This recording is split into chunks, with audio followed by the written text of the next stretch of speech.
unité de notre pays, Lumumba et Kasavubu travaillent ensemble. Souvenez-vous, ils sont partis à Elisabethville ensemble dans un avion et on leur a empêché de descendre. Donc ils étaient de bonne intelligence. Ils étaient de bonne intelligence sur le plan diplomatique. D'accord. Mais également, que dire du patriarche Bumboko? Lui aussi, quand même, dans cet apprentissage, il a eu pas mal que bien à se battre quand même pour imprimer une image à cette diplomatie. Absolument, c'est lui qui a été comme l'exécuteur, n'est-ce pas, de notre diplomatie. C'est lui qui a conceptualisé les règles fondamentales de notre diplomatie. Il a conceptualisé nos expériences. C'est son mérite. Et je crois qu'aujourd'hui, notre diplomatie repose encore sous les sous-bassements qu'il avait indiqués comme servant les intérêts structurels et bien compris de nos affaires étrangères. Alors, je ne prends pas la période du premier coup d'État, je prends la période de 65, donc la période qui clôture la première République, s'il faut le dire. Les hauts commandements militaires, chapeautés ici par le général Mobutu, prend le pouvoir. Et le maréchal Mobutu devient le deuxième président de la République démocratique du Congo. Il arrive dans un style, je dirais, opposé à celui de Lumumba et de Kasavubu. Alors, comment Mobutu voyait-il les Congo par rapport à l'extérieur? Eh bien, Mobutu voyait le Congo comme un acteur important dans la communauté des États et un acteur déterminant pour les États africains. N'est-ce pas? C'est ainsi qu'il a entrepris cette diplomatie de conquête à travers la grande cause de l'authenticité négro-africaine. Il voulait d'abord que tous les Africains se sentent ensemble parce qu'ils sont noirs, ensuite que tous les noirs se sentent ensemble parce qu'ils sont noirs. Alors, on a connu des moments assez inédits. Par exemple, lorsque il a dit qu'entre un frère et un ami, on choisissait un frère. Donc, oui, là, ambassadeur, le maréchal s'adressait, qui était frère et qui était ami, pour besoin de l'histoire, hein, pour les jeunes qui nous suivent. C'était l'Égypte qui combattait, qui était en guerre avec Israël, et nous étions les grands alliés d'Israël, et donc nous devions opérer ce choix cornélien.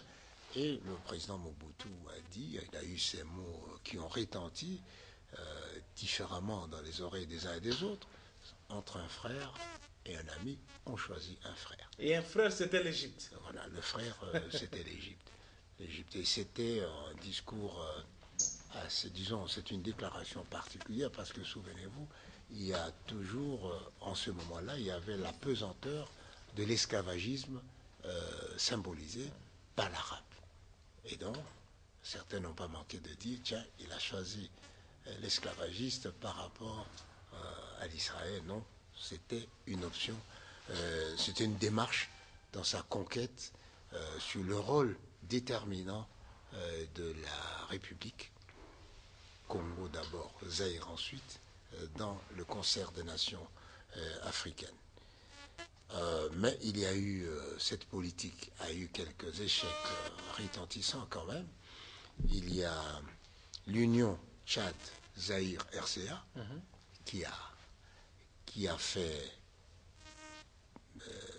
qui a sombré parce que ça touchait aux intérêts structurés de la France en Afrique. Et donc on ne pouvait pas permettre à trois États de se libérer ou de s'émanciper de toute l'influence de l'Afrique, de la France dans tous les domaines, tout simplement parce qu'il voulait s'affirmer. Donc, oui, ambassadeur, ça c'est important pour besoin de l'histoire. Cette union qui avait regroupé, c'était les Zaïre de l'époque, la République centrafricaine et le Tchad. Quels étaient les objectifs par rapport à cette union-là? Si je peux vous poser, est-ce que c'était la période où nos militaires étaient partis intervenir non, c'est après. Les militaires sont partis après. Parce que malgré l'échec de l'Union, nous avons gardé, le président Mobutu a gardé de bonnes relations avec le président, les présidents du Tchad et les présidents de la République centrafricaine. Et c'est le cas de dire qu'un État n'a pas d'amis, il n'a que des intérêts. Et donc la République démocratique du Congo et le Zaïre ont gardé les relations avec le Tchad et la République centrafricaine au mieux des intérêts de la République démocratique du Congo. L'un a été immortalisé ici, sur l'avenue, comment on appelait l'avenue? Non, il y a l'avenue Bokassa, l'avenue Tombalba, il est dans la mémoire collective. Et tous les deux, ça existe toujours. Oui. Et c'était pour ça, il y avait même un rond-point de l'UAC, comment ça s'appelait, je ne sais plus, voilà. Il y avait même un rond-point. Et donc, les Français ne voulant pas perdre une certaine influence, ils ont tout fait jusqu'à ce que cette union n'a pas pu... Quand vous avez une politique de conquête, il faut vous attendre à des résistances, et même à de revers. Donc, ce cas-là, c'est un cas de revers. Il y a aussi le revers de la LENA, parce que pour consolider la philosophie négro-africaine d'authenticité, il voulait que tous les Noirs se ressemblent dans une ligue, la Ligue des États noirs d'Afrique, la LENA. Alors, il y a eu des résistances. Il y a des États noirs. D'abord, les États arabes en général n'étaient pas pour. Et il y avait des États noirs dans les budgets, qui avaient des rapports très intimes avec des États arabes. Et donc, la chose était facile à obtenir, c'est-à-dire régner la LENA. Et finalement, la LENA est morte de sa belle mort. Donc là, nous sommes pendant la Deuxième République. Oui, pendant la Deuxième République. Alors, je voudrais qu'un expert ici, monsieur l'ambassadeur André Alain Tundou, nous sommes encore au niveau de la Deuxième République, que vous puissiez un peu nous expliquer comment fonctionne la diplomatie d'un pays. Quels sont les services y rattachés? Est-ce que d'autres services, à part ce que nous voyons comme ministère, travaillent ou concourent pour la réussite de la diplomatie d'un pays? Qu'est-ce que vous pouvez, dire? C'est un travail de professeur, je crois qu'il y a des gens plus outillés, mais sur le plan pratique. Oui, sur le plan pratique, justement. Le ministère des Affaires étrangères, c'est le visage du pays à l'extérieur.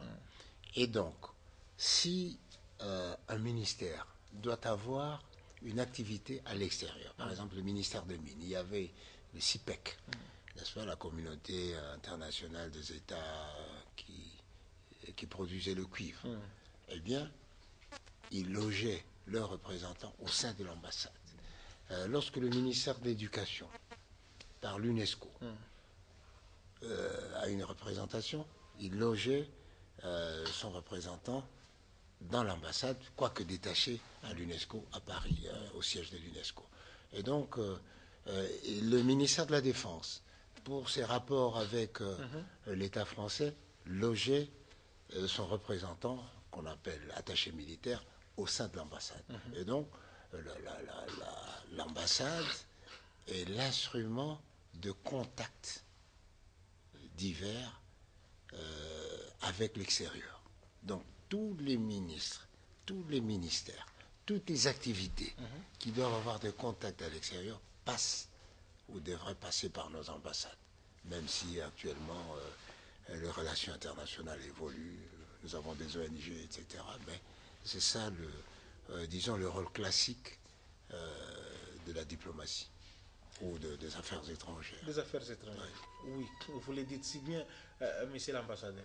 Mais sur le plan national, d'autres services, par exemple, concourent ou travaillent aussi pour la diplomatie d'un pays. Je prends le cas des services d'intelligence, par exemple. Mais ça, c'est une pratique universellement reconnue. Services Chaque, d'intelligence, chaque si État vous voulez, bien l'armée. chaque État, j'ai cité l'armée, mais chaque État bien organisé avait des représentants des services. Moi-même, Vous l'avez été. j'étais à ce titre dans certains pays, donc c'est tout à fait normal. Ce sont les réalités de la vie internationale, je dirais même, ce sont les structurants de la vie des relations internationales. C'est tout à fait normal. Nous tous, nous savons qu'ici, nous avons des diplomates et nous avons des diplomates. Ambassadeur André Latou, nous avons des diplomates et nous avons des diplomates. Voilà. Voilà, aux initiés de découvrir ce que vous avez voulu dire par là. Alors, nous continuons. Le maréchal Mobutu a été aussi considéré, on l'a considéré comme un fin diplomate. Donc, quelqu'un qui pouvait, par rapport à sa méthodologie, à sa façon de voir les choses, rapprocher même le plus grand ennemi d'hier. Vous avez été à ses côtés, vous avez travaillé pour cette cause-là. Qu'est-ce que vous pouvez dire par rapport à cette thèse-là? On disait que Mobutu, c'est un vrai diplomate. Non, chaque chef d'État, vous l'avez rappelé, met en branle une diplomatie. C'est-à-dire une façon de traiter les relations internationales ou les relations avec d'autres États. Et donc il se donne les moyens pour réussir sa mission. Je vous ai dit, les moyens que s'est donné Lumumba et Kasavubu, c'était essai-erreur, chercher un allié par-ci, chercher un allié par-là. Et d'une façon générale, ils ont réussi parce qu'ils ont évité la balkanisation du pays. Et donc, Mobutu, je dis, c'est une diplomatie de conquête pour permettre à la République de jouer un rôle au moins proéminent dans le concert des nations. Ah oui. C'est ainsi qu'il a ouvert la porte de la Chine, même si nous étions d'essence capitaliste ouest, mais Mobutu est allé en Chine. Non seulement en Chine, mais en Corée du Nord. Il avait cette ouverture. Il avait des rapports avec l'Inde. À l'époque, ce n'était pas connu. Il a poussé avec le Brésil, avec l'Argentine. Souvenez-vous des moutons argentins qu'il a essayé d'implanter ici, voilà. d'élever ici. Bon, l'expérience n'a pas payé. Donc, c'était un homme d'ouverture. Et lorsqu'on a un objectif, il faut tout faire pour atteindre cet objectif. Si l'objectif est humain, eh bien, il faut parler le langage qui puisse amadouer la personne. Et donc, Mobutu et Lumumba et Kasavubu, malgré la jeunesse et l'inexpérience, savaient quand même parler. Mobutu a eu l'expérience et il savait peut-être mieux parler. Mais lui, il était jeune aussi. Hein. Non, mais il a eu l'expérience de Lumumba et de Kasavubu. Et de Kasavubu, voilà. N'est-ce pas?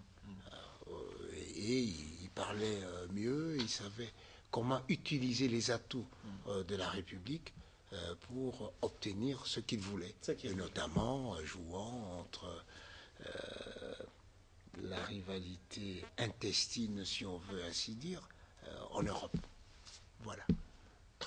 Mais dans toute action diplomatique, ambassadeur André Atundu, nous y restons parce que c'est quand même l'époque la plus longue. C'est vrai, on va prendre le troisième moment ou la troisième époque.